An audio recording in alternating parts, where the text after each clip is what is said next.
As-tu déjà réalisé ton projet ou alors tu attends encore cette idée révolutionnaire qui te fera finalement passer à l'action?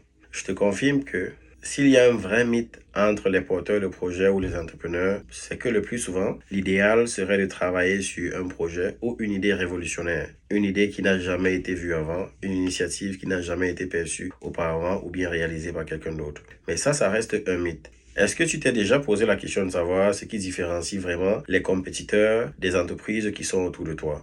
Essaye de jeter un coup d'œil et tu seras extrêmement surpris que parfois, dans le mot révolution, se trouve juste une différence au niveau du prix, une différence au niveau des marchés, une différence au niveau de la stratégie, ou alors une différence au niveau de l'approche, au niveau de la qualité, au niveau de plusieurs autres critères qui sont non exhaustifs. Alors, moi, je t'encourage vraiment à travailler sur ton projet et éviter de te mettre des blocages en te disant que ton idée n'est pas révolutionnaire du tout. De toutes les façons, si ton projet rencontre un marché sur le terrain, ça veut dire qu'il a sa place, qu'il soit révolutionnaire ou pas.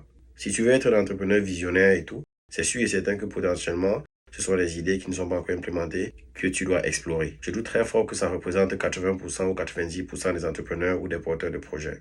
Avec Towers, on vous permet de démarrer rapidement vos projets en mettant en place, à l'aide de l'intelligence artificielle, votre vision, votre mission, vos valeurs premières, mais surtout de bien définir votre marché avant de vous lancer. N'hésitez pas à aller sur towers.ca pour découvrir quelles sont les possibilités. C'était Oliano Dassi, CEO d'Automating.